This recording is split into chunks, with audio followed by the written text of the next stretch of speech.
Globalization has killed our cities. All cities look alike. And you could be anywhere in India and you wouldn't know where you are.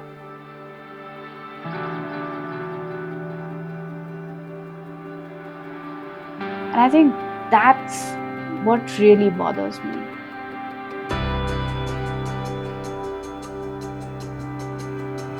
I think I became an architect because I loved my city. And I love my city because my city taught me everything I know about architecture. My entire vocabulary comes from the space I grew up in. So if someone would say shopping center to me, in my mind would be the lofty, colonnaded arcades of Connaught Place, where you had very fancy show windows on one side with their colonial signboards and fancy teapots inside them. And on the other side, you had street vendors sitting on the floor of the colonnades and selling very shiny things that as a child I took a lot of fascination to. I took history in a city for granted. And there were so many layers of history in my city. So if we went to Purani Delhi and took a rickshaw ride, and the kind of Havelis that we saw, or the different food that we ate there, the intangible architecture of Old Delhi was very different. The city was layered, and so our understanding of architecture was also layered. And so when I went to study architecture, I knew so much already just because as a child, sitting at the back of a car, looking out through the window, I saw my city, I observed my city, and I learned from my city.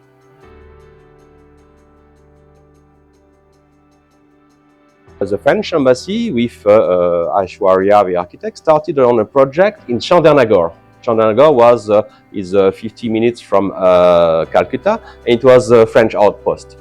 And there we started a very innovative project, a PPP, public-private partnership.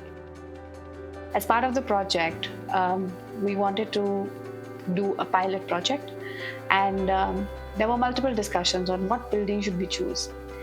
And I chose the building which was, I think, the most challenging project of my lifetime, even up till now. And this was the registry building. It was a very strategically located building on the waterfront, in complete dereliction. There were trees growing out of the building, the roofs had caved in, and the building had a demolition order since 1993. So I said that if we want to make a case for restoration, if we want to make a case for saving buildings, then we had to choose this one. Everyone thought I was mad. They said that this building, anything but this building. And I said, if anything, then this building.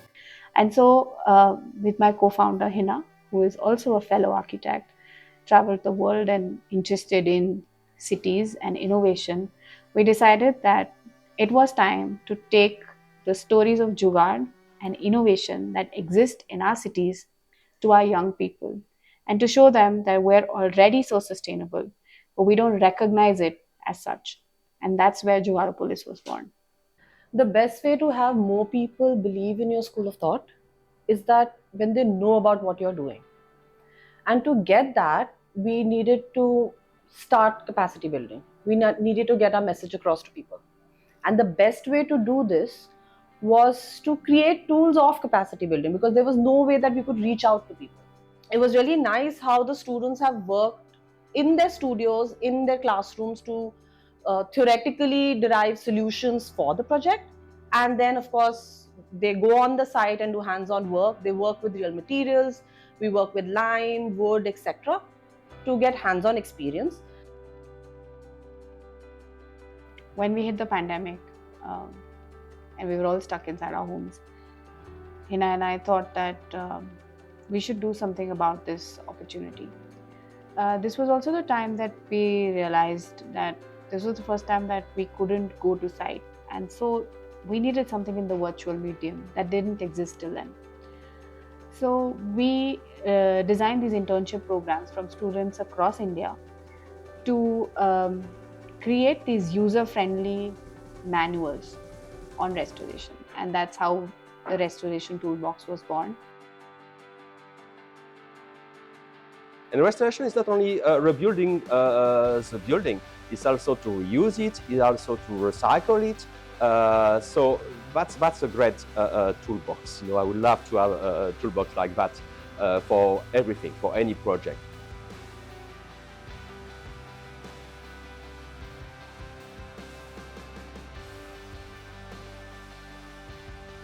We needed hand-holding, we needed capacity building, we needed uh, moral support. And thus we launched something on the site which we are calling the Restoration Clinic, where we started offering pro bono expert advice to owners and occupiers who had old buildings who wanted to restore them on their own. I always thought that conservation and restoration is the fief of Archaeological Survey of India and of the Indian National Trust for Art and Cultural Heritage. We were clueless, as this is not our area of expertise. One of the key resources that Aishwarya made available to us was a restoration toolbox. But at the same time, we need to support the lone warriors with policy. We need to have institutional frameworks that back those policies. Unfortunately, we are losing out on repair, and I have, in the last 20 years that I've worked in this field, I'm realizing that many of the skill sets that we had for repairs is vanishing. We don't have trades that we had before, that we so proudly went down the street, especially in India, and got things repaired. We are not having that. To make repairs not only as a as an event or a thought, but it should come as a policy direction, and it should be my right to get things repaired. When I talk about right, at the moment I don't get it as a right, I exercise an option of repair. How the government looks at restoration. And in a way, it was sad because they don't see heritage work for them. They see heritage as something that you can put in a showcase, either to attract tourists or to do something more commercial with it. But what I would really like to see is a space in which every homeowner is conscious that a stitch in time will save nine, that restoration will work for them. Repair should be the first option, not just an afterthought.